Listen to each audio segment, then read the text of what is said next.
여호수아는 가나안 정복 전쟁의 첫 싸움이 될 여리고성을 점령하기 위해 시딤 골짜기에서 2명의 정탐꾼을 보냈습니다.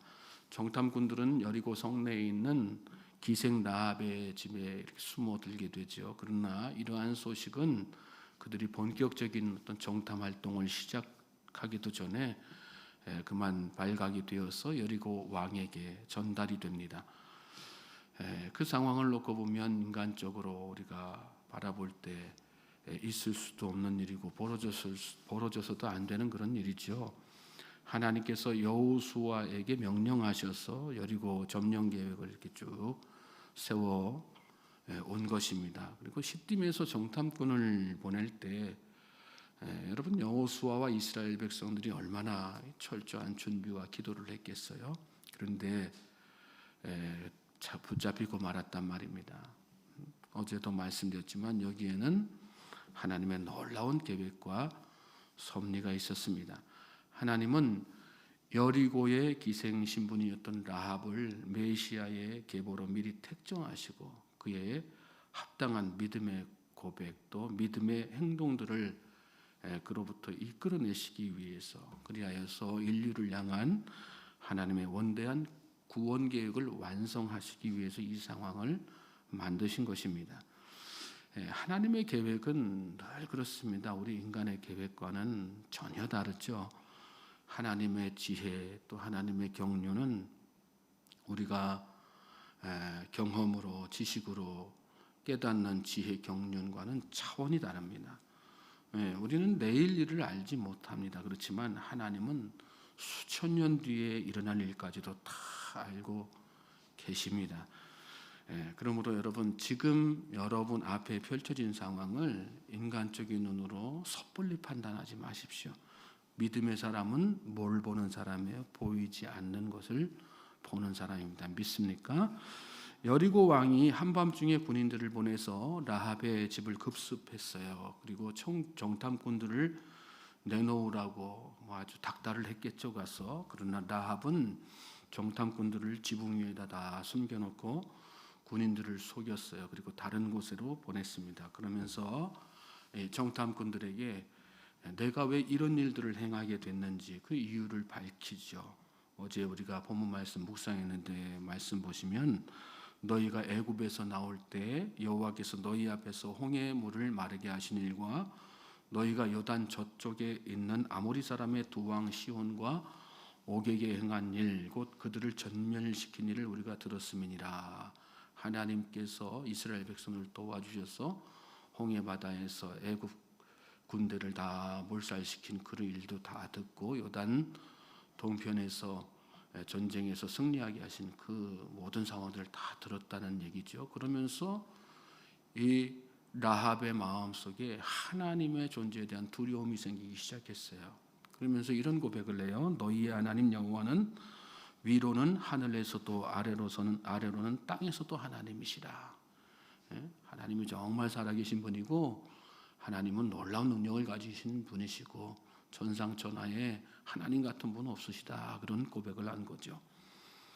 라합은 이처럼 하나님께서 행하신 일들을 다 들었습니다. 그리고 하나님의 살아계심과 놀라운 능력을 마음속으로부터 인정하고 고백했어요. 그리고 지금은 그 고백에 합당한 믿음의 행동들을 이렇게 한 것입니다. 그렇습니다. 여러분 믿음에는 행동이 반드시 뒤따라야지 됩니다. 행함이 없는 믿음은 어떤 믿음이다? 죽은 믿음이다. 그랬지 않습니까?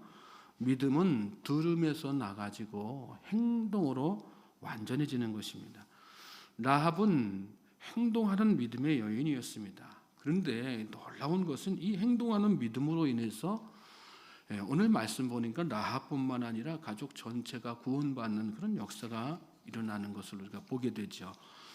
정탐꾼을 살려준 라합은 그들로부터 한 가지 약속을 받아냅니다. 어제 본문 12절로 14절에 보면 이런 말씀이 나와요. 그러므로 이제 청하노니 내가 너희를 선대하였은즉 너희도 내 아버지의 집을 선대하도록 여호와로 내게 맹세하고 내게 증표를 내라.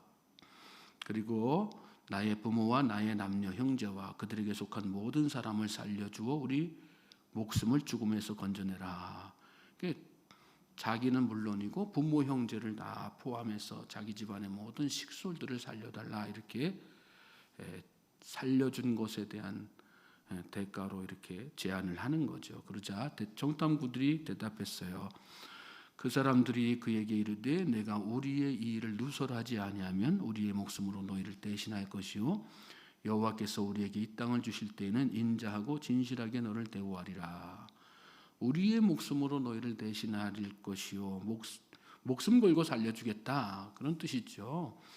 또 살려주는 것뿐만 아니라 인자하고 진실하게 너를 대우하리라. 이 말씀은 무슨 뜻이에요? 라합이 행한 일에 대한 보상까지도 나중에 다 이 땅을 정복하고 나면 하겠다 그렇게 약조한 것입니다. 계속해서 오늘 본문 말씀에 또 보면 15절에 그런 어떤 약조가 끝나고 나서 라합이 줄을 달아 내려가지고 성벽 아래로 이 중탐꾼들 탈출을 돕는 장면이 나오죠. 그리고 16절에는 그들의 안전을 위해서 산에서 사흘 동안 숨어 지내도록 이렇게 조언하는 그런 장면도 나옵니다. 그리고 17절에서 20절에 이렇게 보시면 전쟁 중에 혹시라도 실수하는 일이 생기지 않도록 창문에 붉은 줄을 메어 달아내리는 것으로 이 라합의 집이라고 하는 표시를 하는 것을 서로 이렇게 얘기하고 나누는 그런 장면이 이어집니다. 그러면서 이 정탐꾼들이 다시 한번 약조한 내용을 확인하죠. 내 부모와 내 형제와 내 아버지의 가족들을 다 내 집에 모으라. 누구든지 내 집 문을 나가서 거리로 가면 그의 피가 그의 머리로 돌아갈 것이요 우리는 허물이 없으리라. 그러나 누구든지 너와 함께 집에 있는 자에게 손을 대면 그의 피는 우리의 머리로 돌아오려니와 내가 우리의 일을 누설하면 내가 우리에게 서약하게 한 맹세에 대하여 우리에게 허물이 없으리라. 집 밖으로 나돌아다니는 사람은 책임질 수 없지만 집 안에 있는 사람들은 반드시 살려주겠다. 다시 한번 확실하게 약속을 한 것입니다. 이렇게 라합 한 사람으로 인해서 집안에 있는 모든 사람들이 다 같이 이렇게 살 수 있게 된 것입니다. 그렇습니다, 여러분.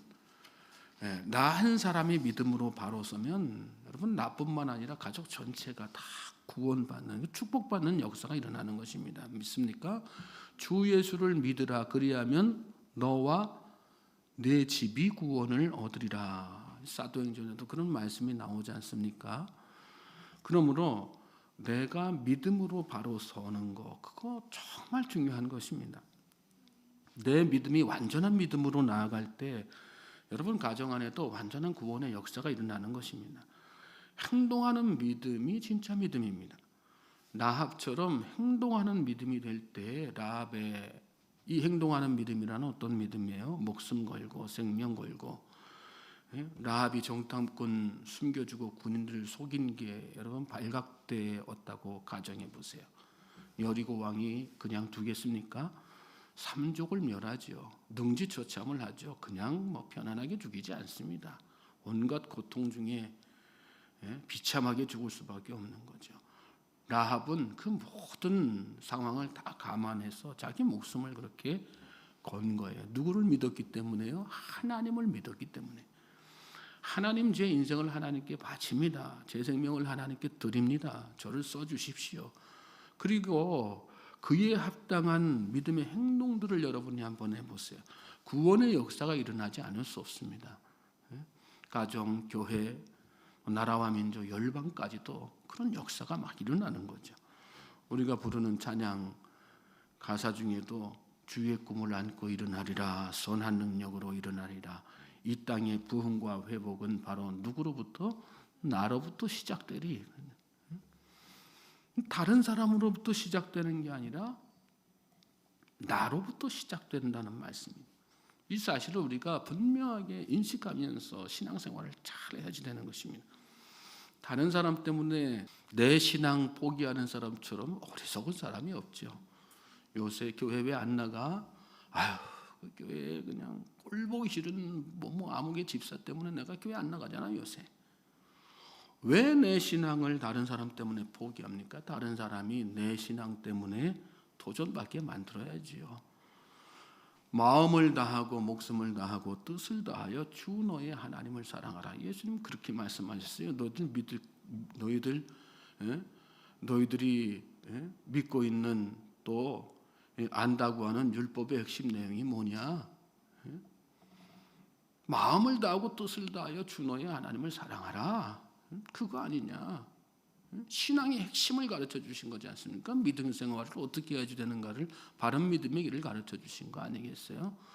마음 다해라 뜻 다해라. 너희들 설렁설렁 믿지 말고 믿는 척 흉내내지 말고 생명 걸고 하나님 사랑하는 마음으로 그렇게 믿어라. 그렇게 말씀하신 거거든요. 마음을 다하지 않으니까 사람 때문에 흔들리고 환경 때문에 흔들리고 이럴 땐 잘 믿었다 저럴 때는 제대로 안 믿었다 막 들쭉날쭉한 신앙생활 되는 거 아니겠습니까? 그런 신앙생활로 사니까 하나님의 역사가 능력이 삶 가운데 나타나지 않는 것입니다. 마음을 다하지 않을 때 그런 것입니다. 생명 걸지 않으니까 입으로만 주여주하고 관념적으로만 믿으니까 그런 것입니다. 라합은 그렇지 않았습니다. 라합은 뒤늦게 믿은 여인이었잖아요. 뒤늦게 하나님을 알았어요. 그런데 나면서부터 하나님을 믿어온 사람 이상으로 특별한 믿음, 마음을 다하고 뜻을 다하고 목숨을 걸고 생명을 걸고 그 입술의 고백에 합당한 행동하는 믿음의 여인이었다는 거예요. 21절에도 보면 라합이 이르되 너희의 말대로 할 것이라 하고 그들을 보내어 가게 하고 붉은 줄을 창문에 매니라.